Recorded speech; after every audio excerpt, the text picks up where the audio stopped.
अब देखो भाववाचक संज्ञा का निर्माण कितने प्रकार से होता है? 5 प्रकार। कौन कौन से प्रकार है? संज्ञा से, और संज्ञा में भी कौन सा?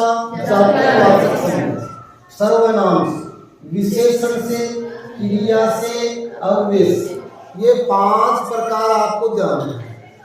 और ये परीक्षा में कई बार पूछा जा चुका है कि भाववाचक संज्ञा का निर्माण कितने प्रकार से होता है। विकल्प मिलेंगे आपको 2, 3, 4 और 5। तो हमारा उत्तर क्या हो जाएगा? 5। तो दूसरी बात है 5 प्रकार कौन कौन से हैं?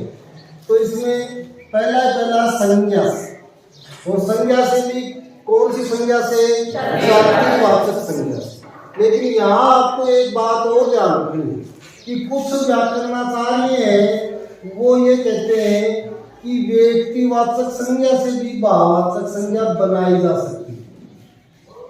व्यक्तिवाचक संज्ञा से भी भाववाचक संज्ञा बनाई जा सकती है। और वो उदाहरण देते हैं, तो ये 2 शब्द आपको ध्यान रखने हैं। राम प्लस तवर, वो शब्द बनेगा रामत्व।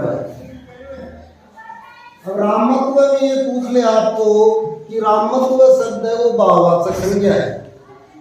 ये तो हमें पता चल गया कि तवे प्रत्यय, ये हमने कल देख लिया, कल वाले क्लास में देख लिया कि जो प्रत्यय हमने हैं वो अच्छे से पढ़ ली कि कौन कौन से प्रत्यय भाववाचक संज्ञा का निर्माण करते हैं। इसमें देखते हमें पता चल गया कि जिस शब्द में तवे प्रत्यय होगा वो निश्चित रूप से कौन सी संज्ञा होगी? भाववाचक संज्ञा होगी। अब प्रश्न ये पूछा जाता है कि रामत्व शब्द कौन सी संज्ञा से बना हुआ भाववाचक संज्ञा है?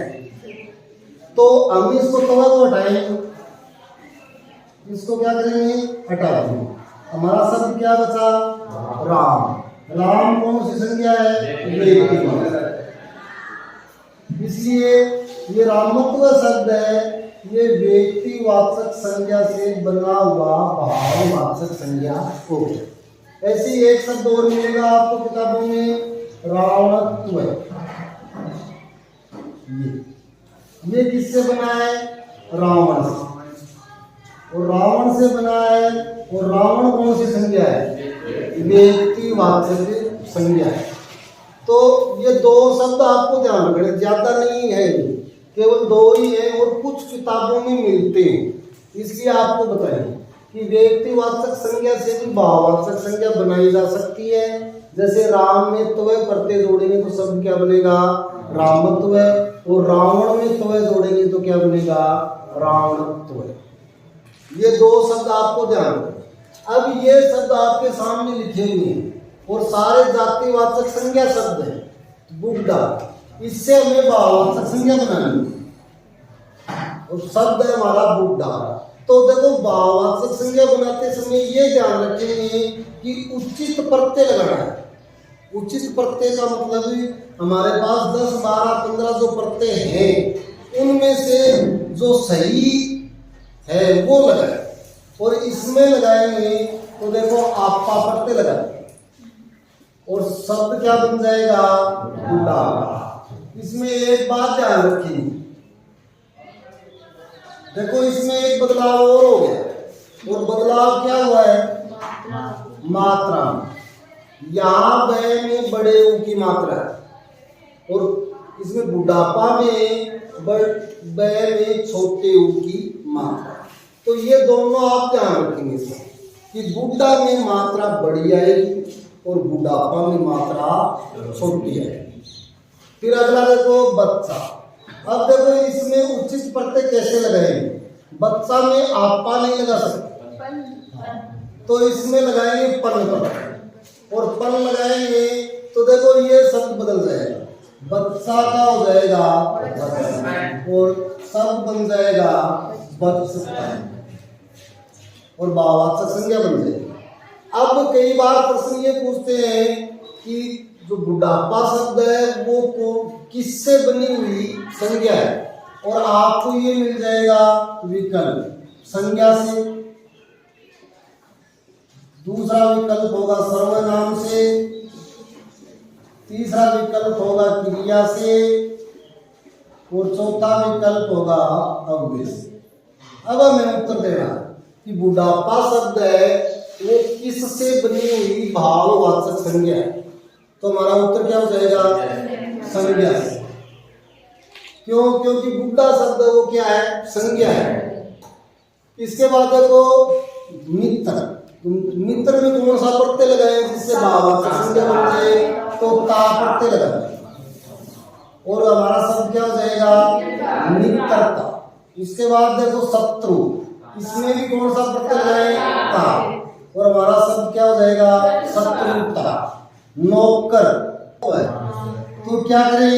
शब्द क्या बनेगा? देखो तय को किससे बदलेंगे? ता। रूप है जैसा वैसा का वैसा। न्याय को क्या करते हैं?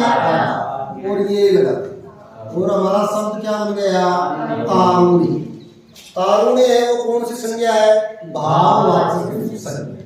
इसके बाद देखो खेत, खेत में ई प्रत्यय लगाए और शब्द क्या हो जाएगा?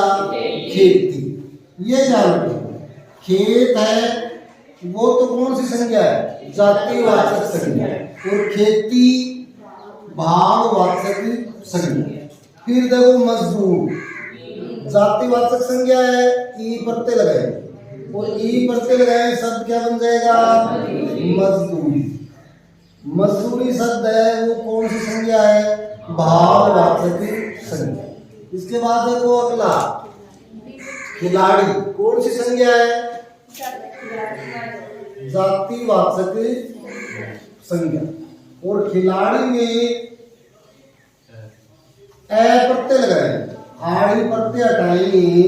अब यहाँ आपको एक बात ध्यान रखनी है कि खिलाड़ी है उसमें कौन सा प्रत्यय है? ये देखिए तो ये आड़ी प्रत्यय है।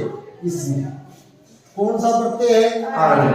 मूल शब्द था खेलना, खेलना, खेलना क्रिया थी और क्रिया से जातिवाचक संज्ञा क्या बनी? खिलाड़ी। और अब खिलाड़ी से हमें भाववाचक संज्ञा बनानी है तो क्या करेंगे? ए प्रत्यय लगाएंगे और ये बन जाएगी खेल। खेल है वो भाववाचक संज्ञा है। इसके बाद देखो अध्यापक, अन प्रत्यय लगाएंगे और पन लगाएंगे तो शब्द बनेगा अध्यापन। क्या बनेगा? अध्यापन। और ये बात मैंने एक बिंदु के माध्यम से भी आपको नोट करवाई जातिवाचक संज्ञा कि पद का नाम जातिवाचक संज्ञा होता है और व्यवसाय का नाम भाववाचक संज्ञा होता है। फिर उसके बाद देखो सेवक, तो शब्द बनेगा सेवा। सेवा है वो कौन सी संज्ञा है? भाववाचक संज्ञा है और सेवक जातिवाचक संज्ञा। ऐसे सन्यासी, सन्यासी में देखो भाववाचक संज्ञा बनाएंगे, जातिवाचक संज्ञा है और भाववाचक संज्ञा हो जाएगी सन्यास। सन्यास है वो भाववाचक संज्ञा है और सन्यासी जातिवाचक संज्ञा है। इसके बाद देखो अगला शब्द है पुरुष और इसमें तवा प्रत्यय जोड़ेंगे और तवा प्रत्यय जोड़ेंगे तो क्या बनेगा? पुरुषत्व है और ये हो जाएगा आपका भाववाचक संज्ञा। व्यक्ति में क्या जोड़ेंगे? तवा प्रत्यय और क्या बन जाएगा? व्यक्तित्व है। व्यक्तित्व कौन सी संज्ञा हो जाएगी? भाववाचक संज्ञा। नारी में जोड़ेंगे तवे तो क्या हो जाएगा? नारीत्व है। ऐसे ही स्त्री में जोड़ेंगे तवे तो क्या हो जाएगा? स्त्रीत्व है। ऐसे ही राष्ट्र में, अब देखो राष्ट्र में दो प्रत्यय एक साथ जोड़ेंगे, एक तो ये और एक ता, तो भाववाचक संज्ञा बनेगा और ये हो गया राष्ट्रीयता। राष्ट्रीयता शब्द कौन सा शब्द है? भाववाचक संज्ञा। फिर दोस्त में ई, और क्या हो जाएगा दोस्ती। दोस्त जातिवाचक संज्ञा है और दोस्ती भाववाचक संज्ञा है। ऐसे ही लड़का में जोड़ेंगे पन और पन जोड़ेंगे तो शब्द हो जाएगा लड़कपन। कौन सी संज्ञा बन जाएगी भाववाचक संज्ञा। फिर देखो नेता, नेता में ये ध्यान रखना आपको, नेता में हमें तवा प्रत्यय जोड़ना, लेकिन शब्द का स्वरूप बदल जाएगा और शब्द का स्वरूप बनेगा तो वो बनेगा नेतृत्व। नेतृत्व शब्द कौन सा है भाववाचक संज्ञा। और इस जवान में जोड़ेंगे ई प्रत्यय तो शब्द हो जाएगा जवान। और कौन सी संज्ञा बन जाएगी भाववाचक संज्ञा। तो ये आपको ध्यान रखना है। आपको भाववाचक संज्ञा से संबंधित यदि प्रश्न आता है परीक्षा और ये पूछता है कि कौन सी भाववाचक संज्ञा संज्ञा से बनी हुई है या सर्वनाम से बनी हुई है या विशेषण से बनी हुई है या क्रिया से बनी हुई है, तो आपको ये ध्यान रखना है। आप प्रत्यय को हटा के सार्थक शब्द की पहचान करेंगे। इसमें ये नहीं करना है कि देखो जैसे मान लो भाई अध्यापन से हम पद मतलब पन हटाएंगे तो शब्द क्या बचा अध्याय। नहीं, आपको यहाँ अध्याय नहीं पढ़ना है, सार्थक शब्द क्या है अध्यापक। इस प्रकार से पढ़ना है। ये आप वहां इस प्रकार से प्रत्यय को देख के प्रत्यय हटा के मूल शब्द क्या है उसके अनुसार उत्तर करें। इसके बाद अगला देखो सर्वनाम से। ये तो संज्ञा से था और संज्ञा से में कौन सी संज्ञा से जातिवाचक संज्ञा से। इसके बाद अगला हमारा जो प्रकार है वो किससे है सर्वनाम से। आपको पता है, आप जानते हैं कि सर्वनाम शब्द कौन कौन से हैं। जो सर्वनाम शब्द है वो जानते ही हैं, लेकिन परीक्षा की दृष्टि से मैं आपको दो शब्द बताऊंगा, वो आपको याद रखने। दो शब्द कौन कौन से? एक तो आपको याद रखना है, देखो आपने बहुत बार पढ़ा है, सहज अर्थ में पढ़ा है। इसका अर्थ क्या होता है सहज अर्थ में? हाँ। एंड का अर्थ क्या होता है मैं। एक आपने पढ़ा है मम, ठीक है। एक आपने पढ़ा है सर्व, एक पढ़ा स्वय। ये आप इतने शब्द याद रखो।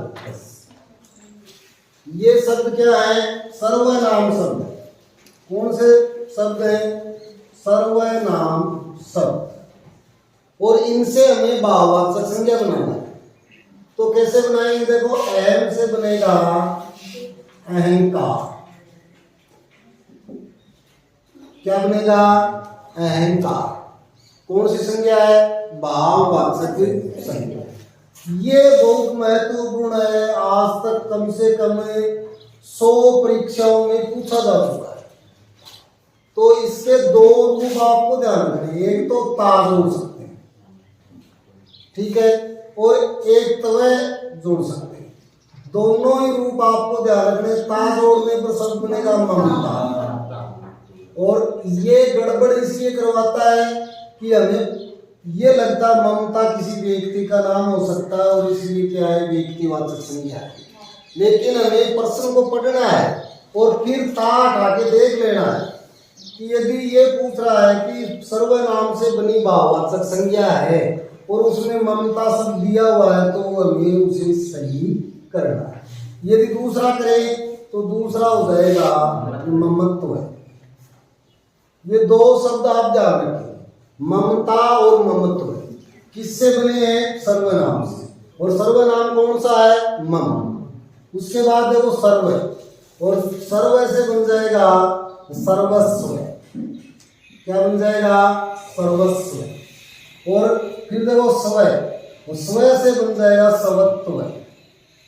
ये चार शब्द आप ध्यान रखें। अहंकार, ममता या ममत्व, सर्वस्व और स्वत्व। ये किससे बने हैं? सर्वनाम से। सर्वनाम से बनने वाली भाववाचक संज्ञा। इसके बाद देखो अगला हमारा है विशेषण से। तो विशेषण से देखो अब हमें कैसे पता चले कि ये शब्द विशेषण है या नहीं है। मान लो कोई भी नाम लिख दिया आपके सामने और आपको कैसे पता चलेगा कि वो विशेषण है या नहीं। तो उसमें देखो उसका एक सरल तरीका है। जैसे मान लो एक शब्द है और वो शब्द चतुर। अब हमें कैसे पता चले कि ये विशेषण है या नहीं है। तो उस शब्द के सामने कोई भी शब्द आप ऐसा रखें जिस शब्द की ये विशेषता बताने लगे। जैसे मान लो इसके सामने मैं ये रख सकता हूं व्यक्ति। तो चतुर व्यक्ति हो सकता है क्या?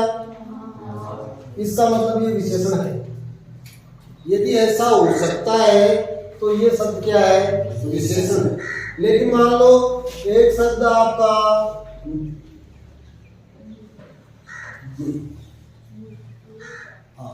और इसके सामने रखूं व्यक्ति, तो ये हो सकता है क्या? मूर्खता व्यक्ति हो सकता है।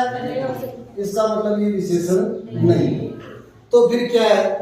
तो देखो ता प्रत्यय लगा हुआ है और ता प्रत्यय जहां लगा हुआ और कौन सी संज्ञा होती है?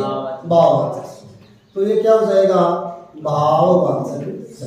लेकिन ये कैसे हुआ? हमने शब्द लिखा मूर्ख और मूर्ख में ता प्रत्यय जोड़ेंगे तो क्या बन जाएगा? मूर्खता। अब इसमें ये देखेंगे, देखो ये शब्द क्या था? इसके सामने मैं व्यक्ति लिखूं तो हो सकता है क्या कि मूर्ख व्यक्ति हो सकता है। इसका मतलब ये क्या है? विशेषण है। और विशेषण में ता प्रत्यय लगाया और हमने क्या बनाई? भाववाचक संज्ञा बनाई। तो ये हो गया कि ये जो शब्द है मूर्खता, ये किससे बना हुआ भाववाचक संज्ञा शब्द है? विशेषण से बना हुआ भाववाचक संज्ञा शब्द। अब इसमें ये जो चतुर शब्द है इसमें कोई उचित प्रत्यय लगाएंगे तो ये देखो ता लगाएंगे तो क्या हो जाएगा? चतुरता। ऐसे ही इसमें ये प्रत्यय लगाएंगे तो क्या हो जाएगा? ये प्रत्यय लगाएंगे तो शब्द क्या बन जाएगा? छह का चा और ये जैसा का वैसा रह आता हो जाएगा और शब्द क्या बन जाएगा? चातुर्य। तो चातुर्य भी भाववाचक संज्ञा है और चतुरता भी क्या है? भाववाचक संज्ञा। यानी ये प्रत्यय भी लगा सकते हैं और ता प्रत्यय भी लगा सकते हैं। दोनों ही किसका निर्माण करेंगे? भाववाचक संज्ञा। लेकिन ये और ता एक साथ नहीं लगा सकते। जैसे मान लो ये नहीं लिख सकते चातुर्यता, ये शब्द है ये अशुद्ध है और गलत है। ऐसे कि जितने भी शब्द हैं वो ये मान लो गलत है। चाहे चातुर्यता हो, चाहे माधुर्यता, चाहे सौंदर्यता, या तो सुंदरता होगा या सौंदर्य, या मधुरता होगा या माधुर्य, बल्कि माधुर्यता और सौंदर्यता दोनों शब्द क्या है? गलत है। अब आप 10 शब्द मैं लिख रहा हूं तो विशेषण शब्द, आप उनमें प्रत्यय जोड़ के आप खुद बनाओगे कि कौन कौन सी संज्ञाएं बनती है।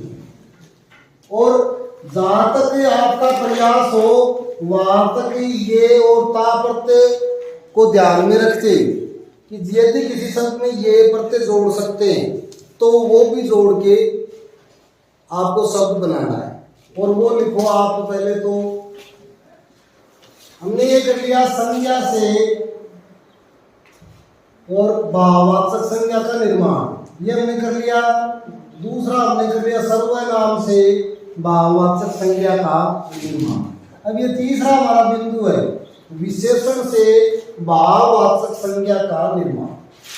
अब सबसे पहले हमें ये ध्यान रखना है कि विशेषण शब्द है या नहीं, उसकी पहचान कैसे करें। तो ये जितने शब्द आपके सामने लिखे हुए हैं इनके आगे आप कोई भी इनसे संबंधित कोई शब्द रख के देख ली कि विशेषण है या नहीं। जैसे निपुण है तो इसके सामने व्यक्ति नाम रख के देख लो कि निपुण व्यक्ति हो सकता है, इसका मतलब विशेषण है। तो अब इसमें हमें कौन सा प्रत्यय जोड़े जिससे भाववाचक संज्ञा बन जाए, तो ता जोड़ सकते हैं और हमारा शब्द क्या बन जाएगा, निपुणता। फिर दूसरा देखो ये भी जोड़ सकते हैं और शब्द क्या बन जाएगा, नैपुण्य। ये कैसे बनाए मैं आपको बता चुका हूं। फिर देखो दूसरा शब्द है कुशल, इसमें ता जोड़ेंगे तो क्या बन जाएगा, कुशलता। अब इसमें और ध्यान रखना ए भी जोड़ सकते हैं और ए जोड़ेंगे तो शब्द बनेगा कौशल। क्या होगा, कौशल। तो कौशल भाववाचक संज्ञा है और कुशलता भाववाचक संज्ञा है और कुशल गुणवाचक विशेषण। ये आप ध्यान रखिए। उसके बाद है अगला देखो अच्छा। अच्छा में क्या जोड़े, अच्छा में देखो अब उचित प्रत्यय कैसे, अच्छा में ये प्रत्यय नहीं जोड़ सकते, ई प्रत्यय नहीं जोड़ सकते, तो आई प्रत्यय जोड़ेंगे। क्या जोड़ेंगे, आई प्रत्यय। और आई प्रत्यय जोड़ेंगे तो शब्द बनेगा अच्छा। ये मैंने आपको इससे पिछली कक्षा में बता दिया कि एक शब्द छोड़ दो, कौन सा, मिठाई। बाकी आई प्रत्यय से निर्मित जितने भी शब्द हैं वो सारे क्या है, भाववाचक संज्ञा है, एक को छोड़ के। और वो कौन सा, मिठाई। ये जातिवाचक संज्ञा है। इसके बाद देखो इसमें जोड़ेंगे तो इसमें आई जोड़ देंगे और अपना शब्द क्या बन जाएगा, बुराई। इसके बाद इसमें आई जोड़ेंगे, क्या बन जाएगा, बलाई। इसके बाद इसमें देखो इसमें आई नहीं जोड़ सकते, न ता जोड़ सकते, न ये जोड़ सकते, तो क्या जोड़े, ई जोड़े। और ई जोड़ेंगे तो हमारा शब्द क्या बनेगा, सफेद। तो अब ये ध्यान रखेंगे, देखो इसमें यही देख लो कि सफेद कागज हो सकता है लेकिन सफेदी कागज नहीं हो सकता। इसलिए सफेदी तो क्या है, भाववाचक संज्ञा, और सफेद क्या है, गुणवाचक विशेषण। इसके बाद काला में देखो, अब यहाँ ही देखो सफेद में ई हमने लगाया और भाववाचक संज्ञा बनाया सफेदी। काला में ई लगाएंगे और शब्द क्या बनेगा, काली, जो कि भाववाचक संज्ञा लेगी। इसलिए इसमें इम्मा जोड़ेंगे और हमारा शब्द क्या बनेगा, काली।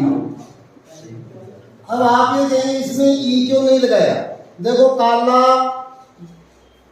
कुत्ता हो सकता है, ई लगा देंगे। आपके कहने अनुसार मैं इसमें ई लगा देता हूं, काला प्लस ई क्या हो गया, काली। तो काली बिल्ली हो सकता है। इसका मतलब ये तो क्या रहा, विशेषण ही रहा और हमें बनाना क्या है, भाववाचक संज्ञा। लेकिन काली माँ कुत्ता या काली माँ बिल्ली नहीं हो सकता, इसलिए ये क्या बन गई, भाववाचक संज्ञा।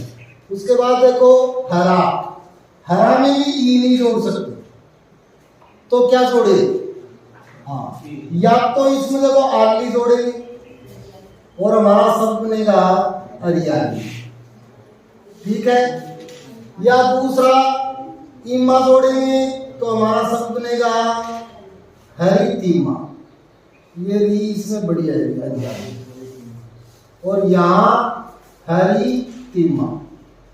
ये दो शब्द ध्यान रखना, हरियाली और हरितिमा दोनों ही शब्द है क्या है, भाववाचक संज्ञा। इसके बाद लाल में ई जोड़ेंगे तो क्या हो जाएगा, लाली। लाली व्यक्ति नहीं हो सकता, या लाली के सामने कुछ भी नहीं रख सकते, इसलिए ये क्या है, भाववाचक संज्ञा है। ऐसे ई से भी दूसरा इमा से भी बना सकते हैं, और शब्द बन जाएगा लालिमा। तो लाली और लालिमा दोनों ही क्या है, भाववाचक संज्ञा। इसके बाद देखो अगला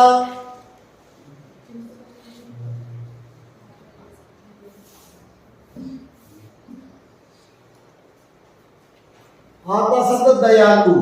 इसमें क्या जोड़ेंगे, ता, और क्या बन जाएगा, दयालुता। इसके बाद है गर्म, इसमें ई जोड़ेंगे तो बन जाएगा गर्मी। गर्मी भाववाचक संज्ञा है और गर्म गुणवाचक विशेषण। ऐसे ही ठंडा, आजकल बहुत पीवो, तो ये देखो ए जोड़ेंगे और शब्द बन जाएगा ठंड। ठंडा है वो गुणवाचक विशेषण है और ठंड है वो क्या है, भाववाचक संज्ञा। ऐसे ही शीतल में ता जोड़ेंगे तो क्या बन जाएगा, शीतलता। ऐसे ही सर्द ई जोड़ेंगे क्या बन जाएगा, सर्दी। ऐसे ही बड़ा, इसमें पन जोड़ेंगे तो क्या हो जाएगा, बड़पन। ऐसे छोटा, इसमें पन जोड़ेंगे तो क्या हो जाएगा, छोटपन। ऐसे ही मोटा, अब इसमें मोटा में पन नहीं जोड़ सकते और मोटपन नहीं कर सकते, इसमें जोड़ेंगे आपा और शब्द हो जाएगा मोटापा। ये ध्यान रखना है, मोटापा नहीं होता है, शब्द क्या होता है, मोटापा। फिर देखो इसमें पतला, इसमें पन जोड़ेंगे तो क्या हो जाएगा, पतलापन। इसके बाद देखो मीठा, इसमें आस जोड़ेंगे तो क्या हो जाएगा, मिठास। ये ध्यान रखेंगे, मीठा में मात्रा बड़ी और मिठास में मात्रा छोटी। फिर देखो कड़वा, कड़वा का क्या होगा, कड़वाहट। क्या हो जाएगा, कड़वाहट। कौन सा प्रत्यय जोड़ा, इसके बाद कट्टू, कट्टू में ता जोड़ेंगे शब्द हो जाएगा कटुता। इसके बाद देखो सुंदर में ता और ये दोनों जोड़ सकते हैं, ये से हो जाएगा सौंदर्य और ता से हो जाएगा सुंदरता। इसमें मधुर में भी दोनों जोड़ सकते हैं, ये और ता। इसमें आपका हो जाएगा माधुर्य और ये ता से हो जाएगा मधुरता। फिर देखो झूठा, झूठा आदमी हो सकता है, इसलिए इसमें ए प्रत्यय जोड़ेंगे और ए प्रत्यय जोड़ेंगे तो शब्द हो जाएगा झूठ। झूठ है वो भाववाचक संज्ञा है और झूठा है वो गुणवाचक विशेषण। देखो इसके सामने लगा के देखो, झूठा आदमी और झूठ आदमी हो सकता है, वही झूठ आदमी नहीं हो सकता। इसका मतलब क्या है, भाववाचक संज्ञा। फिर गरीब में जो ई प्रत्यय जोड़ेंगे तो शब्द बनेगा गरीबी। अब देखो गरीब है ये विशेषण है और गरीबी क्या है, भाववाचक संज्ञा। तो यहाँ क्या हो जाएगा, अमीरी, और यहाँ आपका बेईमानी और यहाँ ईमानदारी। अब एक शब्द आप अंत में एक और जोड़ना, बस वो अंत में आपको एक शब्द जोड़ना है और उससे आपको भाववाचक संज्ञा बनानी है। उचित प्रत्यय जोड़ते हुए आपको भाववाचक संज्ञा का निर्माण करना विशेषण शब्द है। और ये शब्द आपका शिथिल, तो शब्द क्या हो जाएगा, शिथिलता, भाववाचक संज्ञा। लेकिन ये प्रत्यय जोड़ सकते हैं, जरूरी नहीं आपको ताई मिले वहां, ये भी तो मिल सकता है। तो देखो इसको किसमें बदलेंगे और हमारा शब्द क्या हो जाएगा, शिथिल। तो अब हमारे दो बच गए, क्रिया से और अव्यय से। इसके बारे में हमें कल पढ़े। थैंक यू, धन्यवाद।